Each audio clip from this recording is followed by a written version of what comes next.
स्वागत है आप सभी का tech study ITI YouTube channel पर। तो ये एक रिक्वेस्ट वीडियो है क्योंकि कुछ स्टूडेंट्स के इंफॉर्मेशन टेक्नोलॉजी जो कि ITI का एक ट्रेड है, इसके एग्ज़ाम थे तो उनको कहीं से भी भारत स्किल या निमी से कुछ भी क्वेश्चंस नहीं मिल रहे थे। तो उनके लिए एक मैंने सेट तैयार किया था। अगर आप भी इस ट्रेड से हैं तो आपके लिए बहुत बेनिफिशियल होने वाला है वीडियो। ये सेट 1 है आपका, जो कि प्रीवियस ईयर में भी ये क्वेश्चन पूछे गए हैं CBT एग्जाम में आपके ट्रेड थ्योरी के। तो IT ट्रेड का है। ऐसे अगर आपका भी कोई ट्रेड है तो आप ज़रूर नीचे कमेंट कीजिए, जिसके कमेंट ज़्यादा होंगे जिस ट्रेड के उसका हम बना देंगे। ऑलरेडी हम DMM यानी ड्राफ्टमैन मैकेनिकल का बना दिए हैं एक पेपर। इसके साथ ही साथ कुछ और जो ट्रेड हैं अनकॉमन से, जिसके कि वीडियोज या क्वेश्चंस जल्दी नहीं मिलते, उसके भी हम मॉडल पेपर्स बना रहे हैं। तो चैनल पे नए हैं तो सब्सक्राइब कर लीजिएगा। इस तरह से बेल आइकॉन भी जरूर दबाइएगा। आपको इस पे ITI के अपडेट, जॉब, अप्रेंटिसशिप, स्टडी सब कुछ रेगुलर बेसिस पर हम देते रहेंगे। तो ये सेकेंड ईयर ट्रेड के लिए है, इंफॉर्मेशन टेक्नोलॉजी। फर्स्ट ईयर का हम इसलिए नहीं बनाए क्योंकि फर्स्ट ईयर के बच्चों को ऑलरेडी प्रमोट किया जा चुका है। तो आइए शुरू करते हैं क्वेश्चन एंड आंसर्स। पहला क्वेश्चन यहाँ पे देखिए, in which of the following cases is Ohm law is not applicable. Ohm का नियम निम्नलिखित में से किस मामले में लागू नहीं होगा? इलेक्ट्रोलाइट्स, आर्क लैंप, इंसुलेटर्स या वैक्यूम रेशियो वैल्यूज। तो यहाँ पे ध्यान दीजिए, ओम का नियम जो है इंसुलेटर्स यानी अवरोधक, जो रोधक होते हैं उस पर लागू नहीं होता है। क्वेश्चन नंबर 2 है देखिए, what is RR in DNS। यहाँ पे पूछा जा रहा है कि RR क्या है DNS में। तो DNS में जो RR होता है उसको हम बोलते हैं रिसोर्स रिकॉर्ड। क्या बोलते हैं? Resource record. अगला क्वेश्चन है देखिए, the units for inductance is space and capacitance is, यानी अब यहाँ पे इंडक्टेंस और कैपेसिटेंस की आपको यूनिट बतानी है। तो इंडक्टेंस की क्या होती है? हेनरी, एंड कैपेसिटेंस की क्या होती है? फैराडे। ठीक है, यहाँ पे राइट आंसर आपका क्या हो गया? Option C. क्वेश्चन नंबर 4 है देखिए, the internal quantum efficiency of LED is decreasing with space temperature. LED की जो आंतरिक क्वांटम दक्षता है वो क्या होती है? Decreasing exponentially. ठीक है, क्या होती है? तेजी से, एक्सपोनेंशियली विद क्या? Increasing in temperature. टेम्परेचर जैसे जैसे बढ़ता है उसकी जो एफिशिएंसी होती है वो क्या होती है? क्वांटम एफिशिएंसी एक्सपोनेंशियली डिक्रीज होती है, तेजी से डिक्रीज होती है। क्वेश्चन नंबर 5 है देखिए, the switching off power with PNP transistor is called. जो PNP ट्रांजिस्टर के साथ आप बिजली की स्विचिंग करते हैं, पावर की स्विचिंग करते हैं, उसको क्या कहते हैं? तो उसे हम कहते हैं ऑप्शन ए सोर्सिंग करंट। क्या कहते हैं उसे? हम सोर्सिंग करंट कहते हैं अगर हम PNP ट्रांजिस्टर से क्या कर रहे हैं? स्विचिंग ऑफ पावर, यानी पावर की स्विचिंग कर रहे हैं। तो क्वेश्चन नंबर 6 से देखिए, which type of oscillators are used in timing elements. अब यहाँ ध्यान दीजिए, एक लास्ट का क्वेश्चन है जिसका आंसर आपको कमेंट बॉक्स में करना है। वो हम हर वीडियो में रखते हैं, जो भी मॉडल पेपर्स हम प्रिपेयर करते हैं, और वो आप ही के subject workshop calculation and science का क्वेश्चन है। तो जरूर जिसका भी कमेंट सही होगा हम उसे लाइक और रिप्लाई जरूर करेंगे। तो आप लोग कमेंट कीजिएगा, और इस मॉडल पेपर का PDF जो है आप डाउनलोड कर सकते हैं, उसकी हम लिंक डिस्क्रिप्शन और कमेंट बॉक्स में दे देंगे। टाइमिंग तत्वों में किस प्रकार के ऑसिलेटर्स का उपयोग किया जाता है? तो जो टाइमिंग तत्व होते हैं, टाइमिंग एलिमेंट होते हैं, उनमें किस प्रकार के ऑसिलेटर यूज करते हैं? तो वहाँ पे हम यूज करते हैं क्रिस्टल ऑसिलेटर का। किसका यूज करते हैं? ऑप्शन सी, क्रिस्टल ऑसिलेटर्स का वहाँ पे यूज किया जाता है। क्वेश्चन नंबर 7 है देखिए, the normal way to turn on a diac is by. Diac को चालू करने का सामान्य तरीका है गेट करंट से, ब्रेक ओवर वोल्टेज से, आइदर ऑफ द वोल्टेज से, या either of the above, either of the above यानी इन दोनों में से कोई से, या नन ऑफ दीज से। तो यहाँ पे राइट आंसर क्या है? डायक को हम कैसे कर सकते हैं? ब्रेक ओवर वोल्टेज जो है उसके थ्रू हम क्या कर सकते हैं? उसको चालू कर सकते हैं, टर्न ऑन कर सकते हैं। क्वेश्चन नंबर 8 है देखिए, एन इलेक्ट्रोकेमिकल सेल, एक electrochemical cell in which a fuel gives up electrons at one electrode and oxygen gain electrons at other electrode is known as. यानी क्या? एक इलेक्ट्रोकेमिकल सेल जिसमें एक ईंधन, एक फ्यूल जो भी है, एक इलेक्ट्रोड पर इलेक्ट्रॉनों को छोड़ता है और दूसरे इलेक्ट्रोड पर ऑक्सीजन प्राप्त करता है, को निम्न रूप में जाना जाता है। तो ऐसे सेल को हम बोलते हैं फ्यूल सेल, यानी ईंधन सेल। ऑप्शन ए यहाँ पे आपका राइट आंसर है। क्वेश्चन नंबर 9 है देखिए, the octal equivalent of 11000101.001010 is. इसका आपको क्या करना है? ऑक्टल इक्विवेलेंट निकालना है। तो वीडियो अगर पसंद आ रही हो तो लाइक कर दीजिए, क्योंकि आपके लाइक से यूट्यूब इसके और आगे प्रमोट कर देगा इस वीडियो को। और चैनल पे नए हैं तो आपने सब्सक्राइब कर लिया होगा, नहीं किए हैं तो कर दीजिए, उसी से हमारा मोटिवेशन बढ़ता है।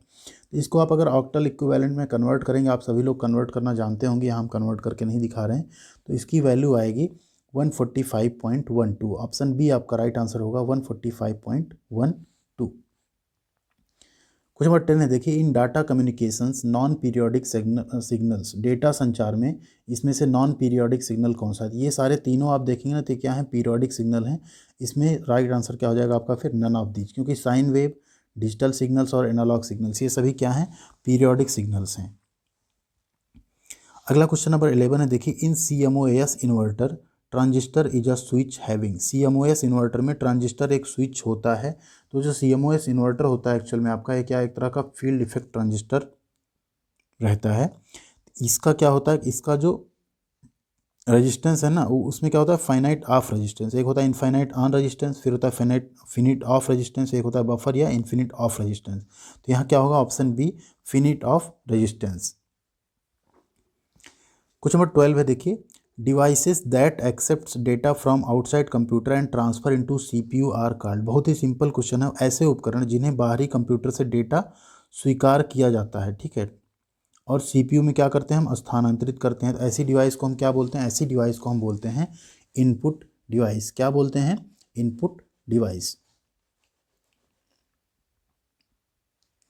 क्वेश्चन नंबर 13 देखिए device that are under control of computer and are directly connected to computer peripherals are termed as.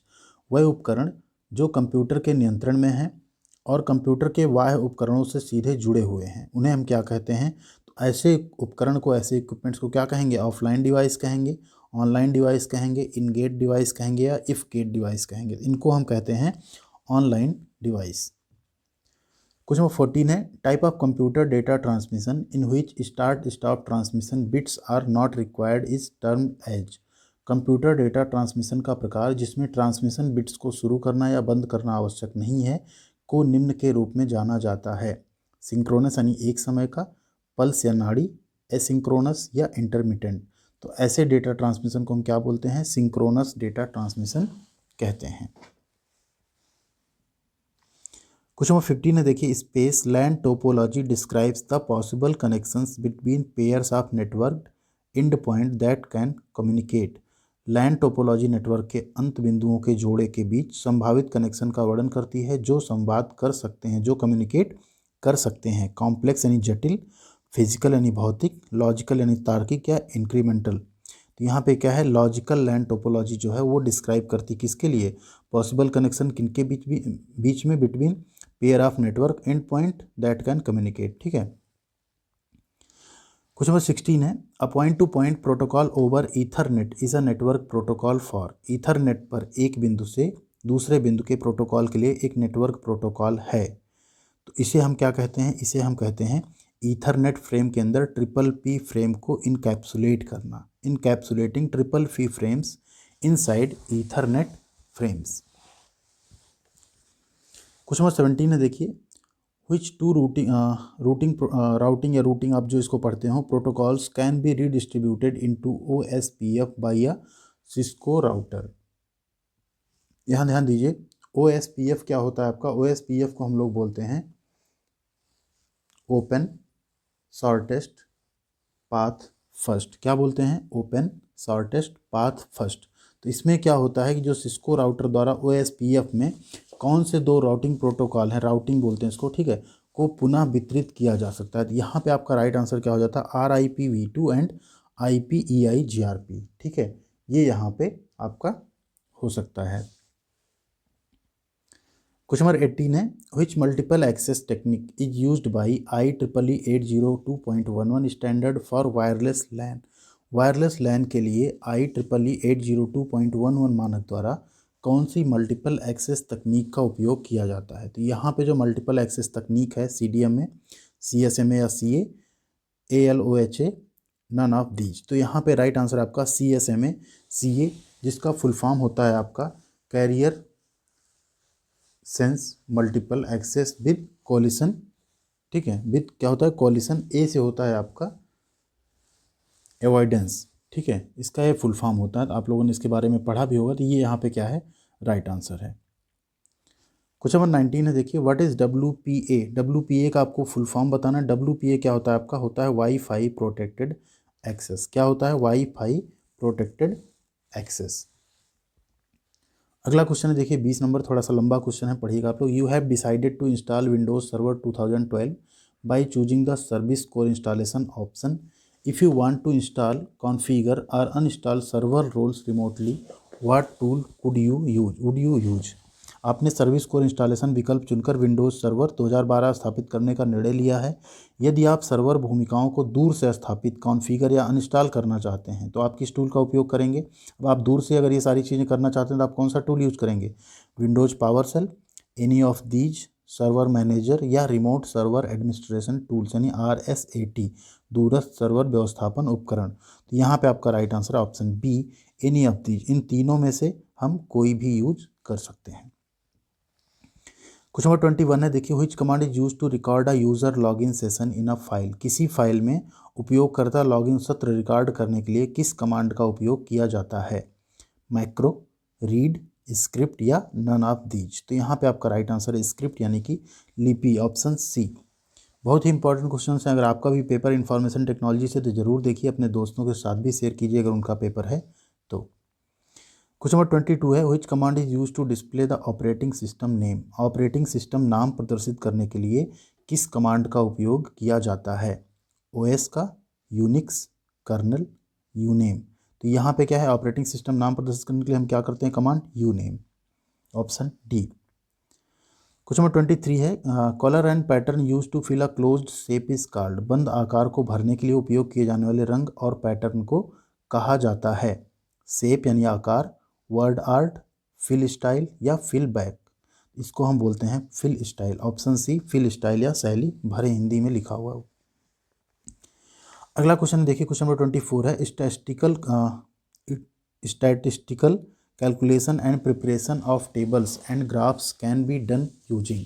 सांख्यिकीय गणना और तालिकाओं और रेखांकन की तैयारी का उपयोग किया जा सकता है एडोब फोटोशॉप में, एक्सेल में, पावर पॉइंट में या नोटपैड में। तो हम कहाँ कर सकते हैं सांख्यिकीय गणना, तालिकाओं और रेखांकन की तैयारी का उपयोग? हम उसको कर सकते हैं एक्सेल में, MS एक्सेल में। क्वेश्चन नंबर 25 है, देखिए the space future of MS Excel quickly completes a series of data. MS Excel की स्पेस सुविधा जल्दी से डेटा की श्रृंखला को पूरा करती है। तो वो क्या होती है आपकी? जो ऑटोफिल आता है वो स्वतः वर्ण ऑटोफिल। आप कोई चीज़ लिखते हैं पहले से अगर उस सेल में मौजूद है तो ऑटोमेटिक आगे वो ब्लैक में हाईलाइट होके आ जाता है और ऑटोमेटिक वो लिख देते हैं आप। क्वेश्चन नंबर 26 से देखिए, which of the following section does not exist in a slide layout. निम्नलिखित में से कौन सा अनुभाग स्लाइड लेआउट में मौजूद नहीं है? तो स्लाइड लेआउट में टाइटल भी होता है, लिस्ट भी होती है, चार्ट भी होते हैं, लेकिन जो एनिमेशन पोर्शन ये आपका स्लाइड लेआउट में नहीं होता है। तो ऑप्शन डी आपका यहाँ पे राइट आंसर है। क्वेश्चन नंबर 27 है, देखिए if you want to insert some slides from other presentation into current one you will choose. यदि आप करंट प्रस्तुति में अन्य प्रस्तुति से कुछ स्लाइड सम्मिलित करना चाहते हैं तो आप क्या चुनेंगे? From insert menu choose slides from files. Insert मेनू से फाइलों से स्लाइड को चुनें। From insert menu choose slides from presentation. Insert मेनू से प्रेजेंटेशन से स्लाइड्स को चुनें।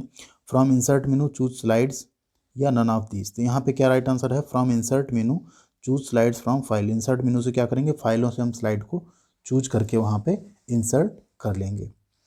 क्वेश्चन नंबर 28 है, what is a character to be shortened to its normal shape and display something below its location.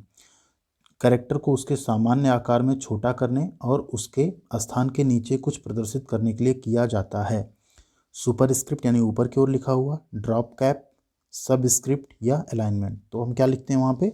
सब स्क्रिप्ट, ऑप्शन सी, सब script.